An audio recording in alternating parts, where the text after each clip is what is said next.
From 4 days left until things get a lot more serious for Spider-Man 2, to the map size, Insomniac's friendly reminder, and an ability that allows you to freely move around with your web, for example, shooting your web at an enemy and then choosing where you want to place it, and the creative director saying they will not stop working on the game until their project manager says stop.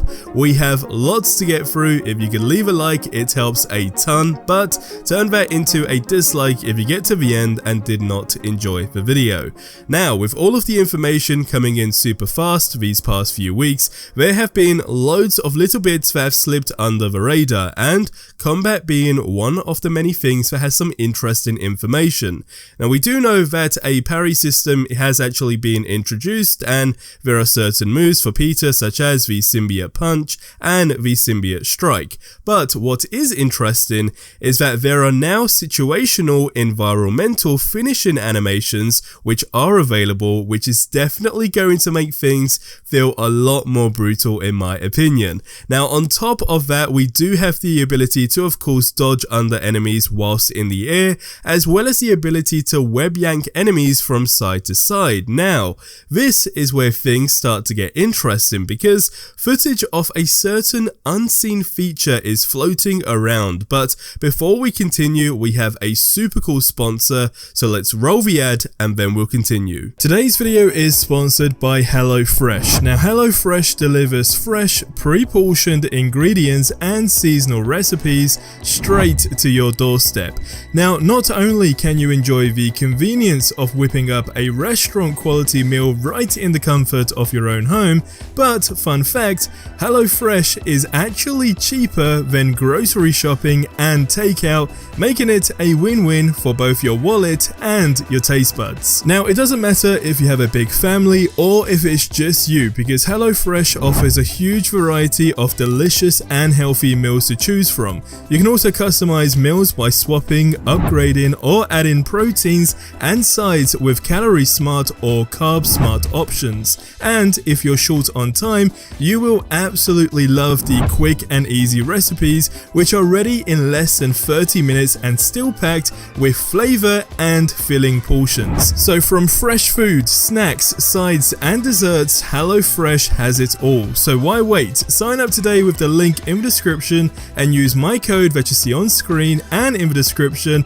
to get an exclusive discount. Now, there has been footage floating around from a cancelled Spider-Man 4 movie tie-in game, which looks amazing. Now, for obvious reasons, I can't show it, etc, but this game would have introduced an ability, as it's been shown in the gameplay floating around, where when you shoot your web onto an enemy, you then have the ability to choose where you shoot the other side to.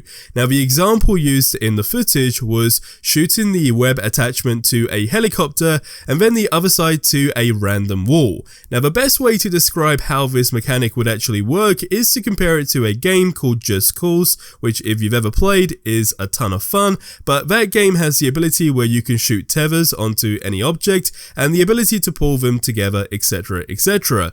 Now, because we have the ability to now yank enemies side to side, this is where the speculation rises, alongside the fact on we know they are listening to fans, and most importantly that we've been told that we've basically seen nothing. So is this a feature that they may have taken inspiration from and we will see in the game, or at least something similar?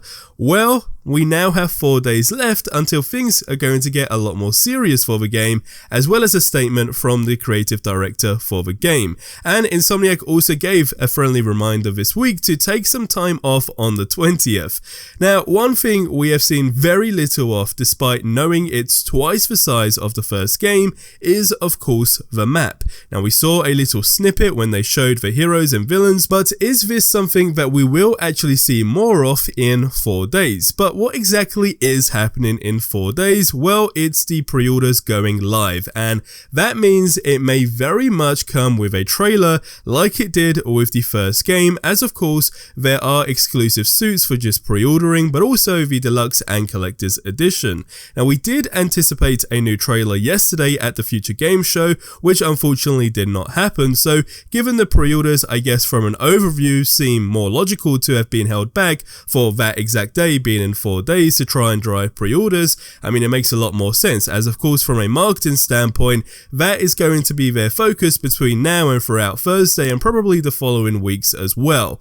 Now, somebody did share this on Reddit saying, what if the pre-order suits were actually these three? Which, as cool as they look and as cool as it would be in general, most people did come to the conclusion that they would actually much rather have, or should we say much prefer, these three suits as unlockables in the game instead of having to pre-order the game or get collectors and deluxe, etc, etc. So I'm keen to know your thoughts on this, so let me know in the comment section below. Now, Insomniac are listening, and they have been listening to fans for a while, and a statement that flew under the radar to most was actually by the creative director Bryan, who said the following: "We are always looking to improve the game. Everything will continue to get better and better, whether it's performance, whether it's fidelity, whether it's our gameplay.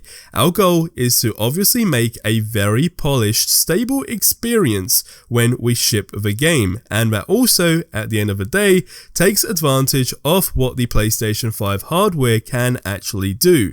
I think you saw a lot of that in the gameplay reveal, from the hero switching to the sense of speed and traversal, and we are going to continue working on it until our project director says, Ryan, stop working on the game. And that's just really good to hear, because I think one thing that I feel a lot of studios kind of lack for the most part is actually listening to the fans and implementing certain features into the game, etc, etc.